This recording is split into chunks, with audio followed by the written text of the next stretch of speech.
अल्लाह के नाम से शुरू करता हूँ जो निहायत ही रहम वाला है। आज की मीटिंग के सदर मोहतरम मेरे दोस्त और साबिक कारपोरेटर फ़कीरा हाजी साहब, मंच पर मेरे सरपरस्त, मेरे दोस्त बुज़ुर्ग और मेरे नौजवान दोस्त साथियों, आज आप सब लोगों को बुलाने का मकसद ये था कि कुछ बातें आप लोगों के साथ की जाए। और मैंने आप लोगों को 3 बजे के बाद फ़ोन करना शुरू किया और आप सब लोग हमारे फ़ोन के ऊपर यहाँ पर जमा हो गए। ये मेरे लिए और मेरे अहले खाना के लिए एक बड़ी फ़ख्र की बात है कि आप सब लोग हमारे साथ हैं और इंशाअल्लाह ताला आगे भी रहेंगे। जहाँ तक काम की बात हो या शहर में नाम की बात हो, आप सब लोगों को याद होगा, हमारी नई जनरेशन जो अभी 20 साल की है वो तो उनको इतना याद नहीं होगा। जिस तरीके से मालेगांव शहर कॉरपोरेशन में ज़कात चल रही थी, ज़कात की वसूली हुआ करती थी, उससे शहर में कामकाज, रोड और गटर के काम होते थे उसी पैसे के ऊपर। यानी आवाम का पैसा किसी ज़कात की सूरत में जमा किया जाता था और वो ज़कात से शहर को डेवलप किया जाता था, चाहे वो रोड की सूरत में या गटर की सूरत में। मगर कॉरपोरेशन के कर्मचारी, कॉरपोरेशन के मुलाजमीन उतना कलेक्शन नहीं कर सकते थे।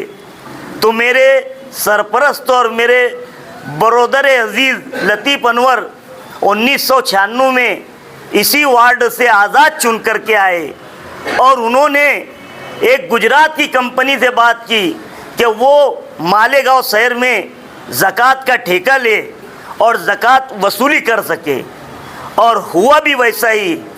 एक कंपनी को ज़कात का ठेका दिया गया जिससे हमारे मालेगांव कॉरपोरेशन की जो है फंड बढ़ा, हमारे कॉरपोरेशन की जो है इमदाद बढ़ी और वो कंपनी ने हमारे बेरोज़गार नौजवानों को रोज़गार दिया एक ज़कात के ठेके के नाम पर। ये हमारा काम ना तो इसको शहर मुस्तरद कर सकता है और ना कोई इसको भुला सकता है, क्योंकि ये तारीख़ के पन्नों पर लिखा हुआ है। ये एक ऐसा काम था जिसे कभी भुलाया नहीं जा सकता। और आप लोगों को ये बात ध्यान में रखना चाहिए कि जब महाराष्ट्र हुकूमत ने ज़कात ख़त्म की थी तो उस वक्त तो भी एक इत्तेफाक से आखिरी ठेका हमारी कंपनी का था और वो ठेका उस वक्त 120 करोड़ रुपये का ठेका था, जिसको ध्यान में रखकर महाराष्ट्र गवर्नमेंट ने जब सब कॉरपोरेशनों को ज़कात बंद करने का लेटर दिया तो उसने सबकी ज़कात की रिपोर्ट मंगाई कि हर कॉरपोरेशन का अपना कलेक्शन कितना कितना है। आप सब लोग रिपोर्ट भेजिए, हम ज़कात बंद करने वाले हैं, अब हम आप लोगों को इसके बदले में ग्रांट देंगे और उससे आपकी कॉरपोरेशन का एरिया, आपकी कॉरपोरेशन का जो क्षेत्र वो डेवलप होगा। तो उस वक्त हमारा ठेका 120 करोड़ का नहीं था, मगर लतीफ़ अनवर साहब की ये दूरअंदेशी थी कि हाईवे जो हमारा बाईपास से जाता वो एक आधा किलोमीटर या पाव किलोमीटर का हिस्सा हमारी मालेगांव कॉरपोरेशन की रेंज में से होकर के जाता था। उसको ध्यान में रख के उस आदमी ने मंत्रालय से एक ऑर्डर लाया और स्कॉट फीस के नाम पर 100 रुपया कलेक्शन जो गाड़ियां मालेगांव कॉरपोरेशन से हो करके जाया करेंगी वो 100 रुपया टैक्स अदा करेंगी। तो वो टैक्स तो 40 करोड़ था और हमारा ज़कात का ठेका 80 करोड़ था। ऐसे दोनों मिला करके 120 करोड़ हुआ। अगर वो ध्यान में नहीं दिया जा सकता तो वो 40 करोड़ इसमें ऐड नहीं होते थे और हमारी मालेगांव कॉरपोरेशन को जो आज 20 करोड़ की सूरत में जो गवर्नमेंट दे रही है वो 20 करोड़ की सूरत में नहीं मिलता था, वो शायद 12-13 करोड़ की सूरत में मिलता था। तो ये काम उस आदमी के दूरअंदेशी के थे जो उन्होंने उस वक्त किया। और शहर में हमारे इस सेंट्रल के हिस्से में कोई गार्डन नहीं है,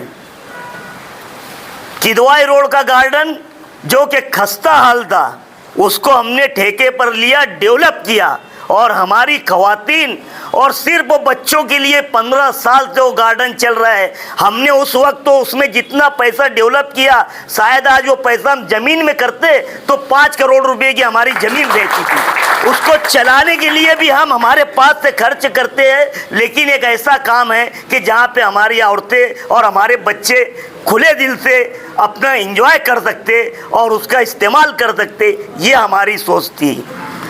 मालेगांव की कारपोरेशन, जिसको मौलाना अबुल कलाम आज़ाद का नाम दिया गया, वो कारपोरेशन को उस वक्त के ज़कात के ठेके में लतीफ़ अनवर साहब ने बनवाया। पत्थर पे नाम लिखा हुआ है मौलाना आज़ाद कारपोरेशन का। नहीं तो वही जूनी बिल्डिंग के अंदर जो नया कोई भी पद पे आता था तो वह आधा प्लाउड का अपना रास्ता बनाता था, दूसरा आता था अपना रास्ता बनाता था। एक नई कारपोरेशन जो मंत्रालय दिखती है, जिसे मौलाना अबुल कलाम आज़ाद का नाम दिया, वो बनाने वाला भी लतीफ़ अनवर था। मैंने हमारी बच्चियों के लिए कई एक सिलाई क्लासों का इस वार्ड में नज़्म किया और पीछे कई प्रोग्राम करके उनको सर्टिफिकेट की तकसीम की गई, और वो भी एक ऐसे काम थे कि जिसमें गवर्नमेंट के सर्टिफिकेट थे जो हमारी बच्चियों के लिए आगे, चाहे उनकी तालीम के लिए या रोज़गार के लिए या लोन निकालने के लिए, वो सर्टिफिकेट बहुत ज़रूरत के हामिल थे। मैंने वो काम किया। हमारा काम अलरज़ा हॉस्पिटल की सूरत में 1999 के अंदर एक मुज़ाफ़ात में जो रमजानपुरा था, एक गरीब बस्ती थी, उसमें कोई हॉस्पिटल की जो है सुविधा नहीं थी। हमारे पास वाडिया और सटाना रोड का जो जूनियर हॉस्पिटल ये थे। तो घर में हमारे मशवरा हुआ, लतीफ़ भाई ने बात की, परसान दादा हीरे से बोले मैं एक चैरिटेबल हॉस्पिटल बना रहा हूँ। परसान दादा बोले ठीक है, उस वक्त तो वो मिनिस्टर थे, कोई बात नहीं बोले। वो हॉस्पिटल उस वक्त तो हमारी बनाने की इतनी हैसियत नहीं थी। हमारे भाइयों का हमारा मशवरा हुआ कि इसमें 3-4 लाख रुपया लगाने के बाद, हमारे घर में तो कोई डॉक्टर है नहीं, फिर आगे चैरिटेबल है, कैसा चलेगा, क्या चलेगा। इससे बेहतर है ये 3-4 लाख रुपया आज अपने पास है, इससे कोई कारखाना वगैरह हम ले लेते और वो रोज़गार की तरफ हम चलते। मगर लतीफ़ अनवर ने अलरज़ा हॉस्पिटल की सूरत में एक चैरिटेबल हॉस्पिटल बनाया। उस वक्त तो उन्होंने ये फिक्र नहीं की थी कि यह हॉस्पिटल चलेगा या नहीं चलेगा। हमने अलरज़ा हॉस्पिटल के माध्यम से इतने कैंप मालेगांव शहर में करवाए कि शायद ही कोई हॉस्पिटल ने इतने कैंप करवाए होंगे, किसी ने नहीं करवाया। ये हमारे काम थे।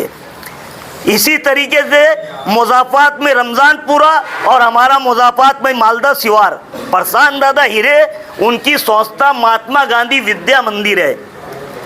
एक भी उनके अदारे में एक भी उर्दू स्कूल नहीं थी। 2004 में जब परसान दादा हीरे इलेक्शन में खड़े हुए थे तो यही लतीफ़ अनवर था जिसने कहा कि आप हमारे रमजानपुरे में और मालदा सिवार के अंदर 2 उर्दू स्कूल दो। ये तारीख का पहला बाप था कि उन्होंने 2 उर्दू स्कूल दी और वो उर्दू स्कूलें चल रही है, हमारे बच्चे उसमें ज़ेर तालीम है और दोनों उर्दू स्कूल हाई स्कूल है। ये हमारे काम थे।